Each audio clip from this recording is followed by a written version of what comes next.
So here's the deal. I teach you tapping, legato, harmonics, and therefore this impossible riff that's packed with all those techniques. But you, on the other hand, will have to complete all my challenges throughout this video, including the last one that completely destroyed me. But if you do complete all those challenges, I'll give you a reward, and trust me, a good one. But we'll keep that a secret till the end of the video. On the guitar, we have 6 strings, each with a different thickness. The thicker the string, the thicker the sound, and therefore the thicker the number of the string. By default, the notes of the strings, from thicker to thinnest, go like this: E, A, D, G, B, E. But for this song, we are changing the tuning to D, G, D, G, B, D. So open any tuner except this one, because it just doesn't show the letters we need. I personally use Sound Corset, but you can use anything you like. And now, detune the 6th string down to D, the 5th string down to G, and the 1st string down to D. And this is how the final result should sound. That's it with the tip of the iceberg. But don't get too happy, because by the time we reach the final step, you see what really hides beneath of the guitar iceberg. Layers of complexity that most players never touch. And I'm not even talking about my final challenge. But for now, let's relax and enjoy the calm before the storm, as the next step is the bass line. This part is just a bit trickier than the tuning section, but it's still easy compared to what's coming next. So here's how the bass line sounds.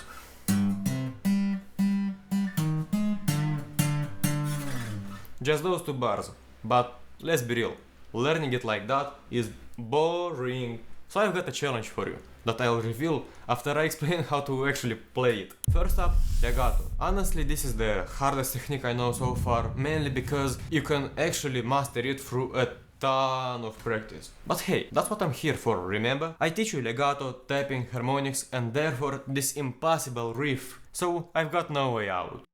In order to do legato, place your left hand on a woody surface, something that can create sound. Then make a fist, but not a tight one, like holding a mouse.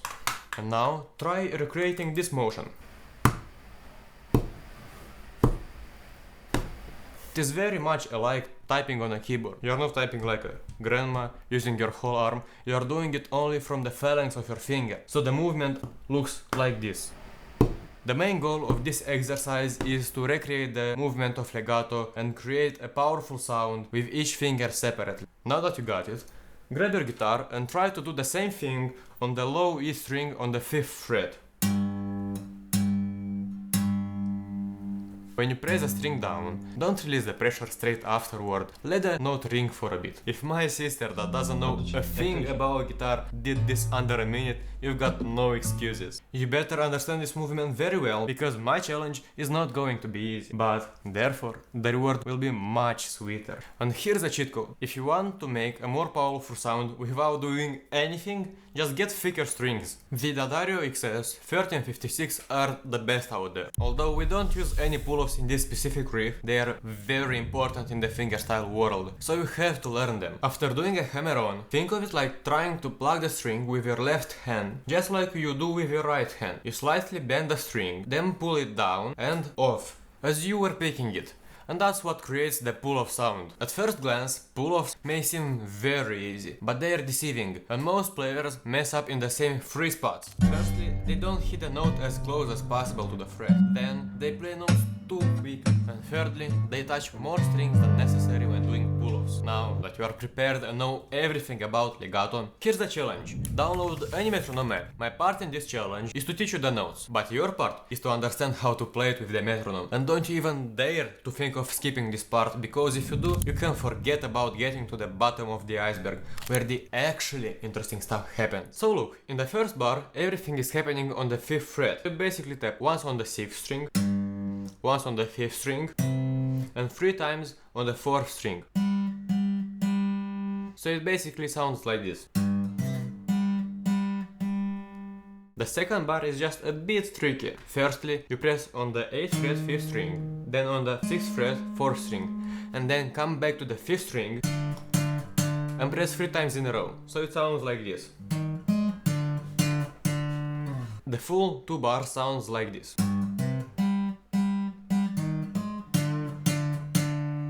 By the way, I've left a link in the description where you can download free tabs and some more good stuff. Now the challenge part. Listen carefully to how I play the notes and try to recreate that with your own metronome. Start at 40 BPM, and when you play it 3 times in a row perfectly, you can add 10 BPM. Your goal is to reach 100 BPM in 30 minutes.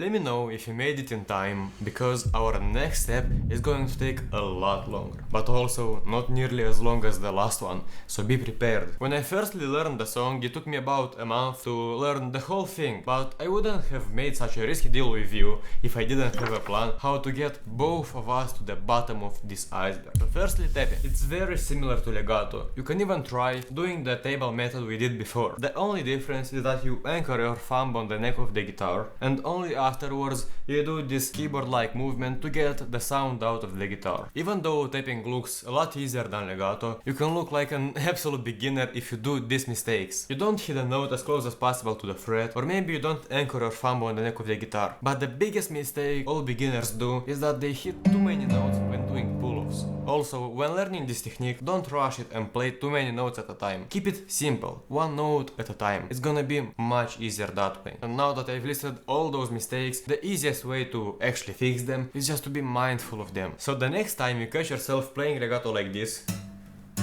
without anchoring the thumb on the neck of the guitar, just remember that it's not the right way, and you are going to correct those mistakes in a second. Secondly, the pull-off used in tapping is almost identical with the one in legato. You just try to think that you plug the string as you would normally do, and with some practice you'll definitely get this right. Just keep in mind that you should keep it as clean as possible, without touching any other strings when doing this pull-off. Thirdly, harmonics. There are two types of harmonics: natural and artificial harmonics. And to understand the difference between them and unlock one of the biggest guitar mysteries, why do I hear this annoying sound?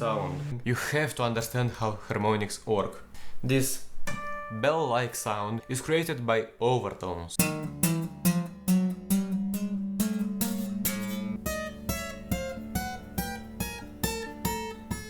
As we go up the fretboard, you can notice a very annoying buzz-like sound. Those are overtones. And for some scientific reason, when the full length of the string is divided in halves, thirds or fourths, a natural harmonic is produced. Honestly, when I first heard this, I was shocked and actually tried to measure it myself. So you can also try it if you dare. So because we divided the full length of the string in half, the 12th fret is the point where a natural harmonic is produced. But did you know it can also happen here on the 19th fret, and even here on the 22nd fret. Those harmonics sound identical to the harmonics produced on the 7th and on the 5th fret, the only difference between them being one octave.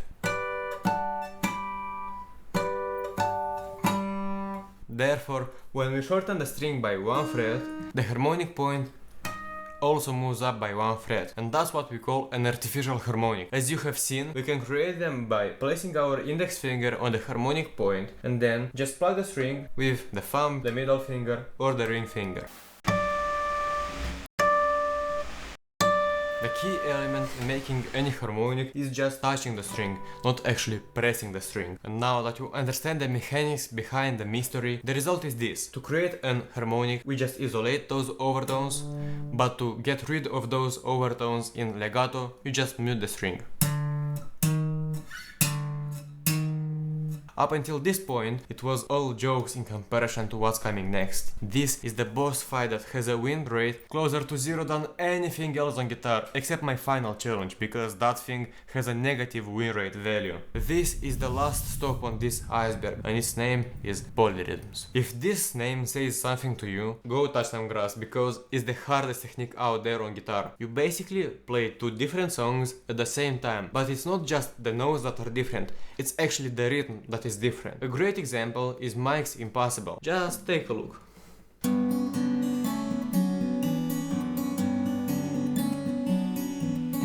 I play here the bass line in a 7/8 time signature. But the melody with my right hand in a 5/8 time signature. So it creates this beautiful monster. In our case, it's not entirely a polyrhythm, but it's the closest thing possible to being one, so do not relax. We'll start with the melody. Alright, so tap on the 13th fret, 1st and 4th string, and after that do a slide down. After this thing, everything is happening only on the 1st string, so tap 2 times in a row on the 13th fret. And after the 2nd time, do another slide. Then press 2 times on the 13th fret, followed by another tap on the 15th fret. So it goes like this.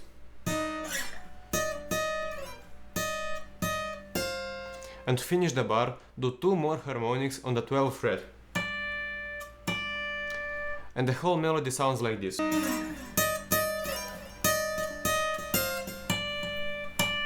But the next step is where it gets a bit tricky, because we have to combine the melody with the bass line. So start by pressing the first bass note with those 2 initial taps. So like this.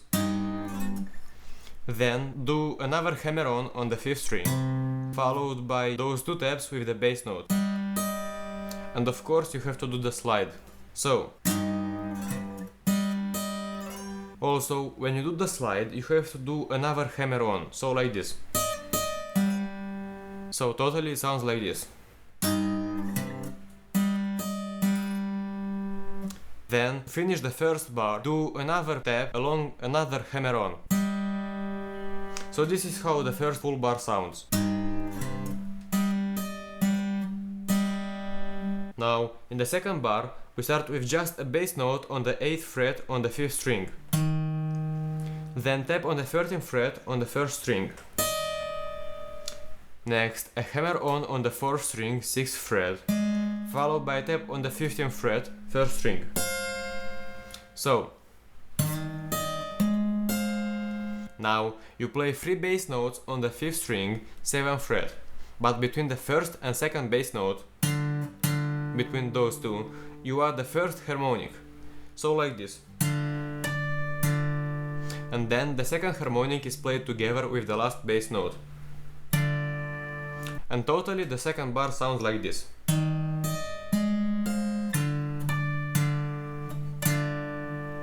And here is how both bars sounds together.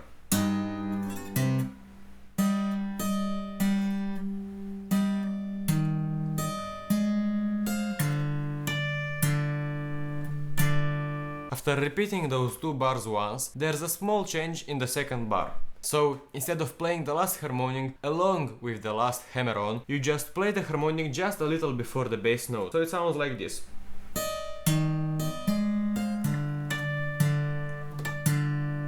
So instead of playing like this, you'll be playing like this. Let me repeat.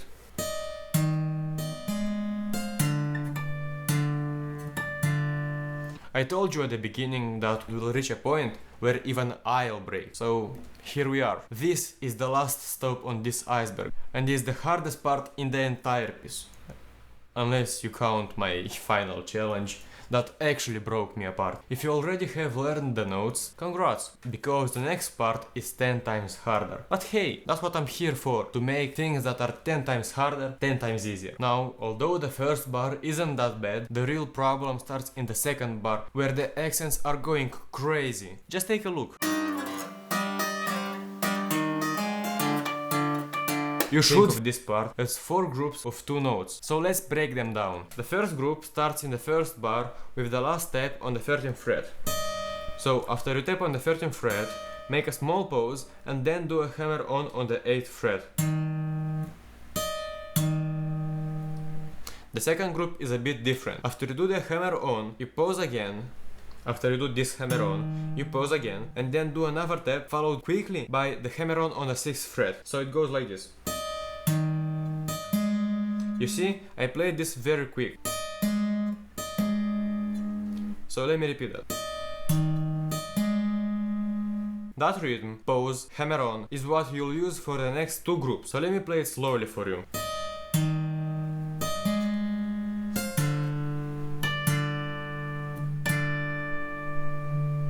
This whole thing will take some time to master. It's not something I can fully explain. It's more about listening and repeating until it just clicks. You'll have to feel the rhythm. And before revealing my final challenge that destroyed me, let me help you feel that rhythm.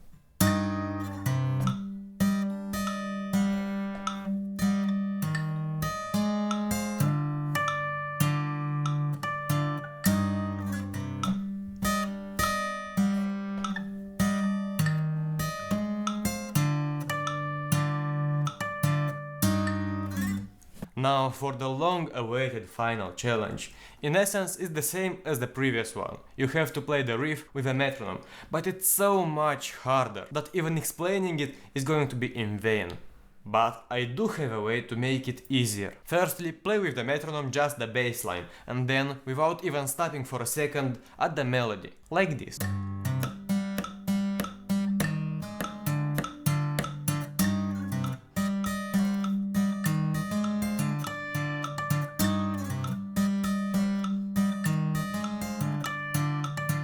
It is hard, but the reward is worth it. When I started learning guitar, the sole thing that kept me from progressing was that I was alone.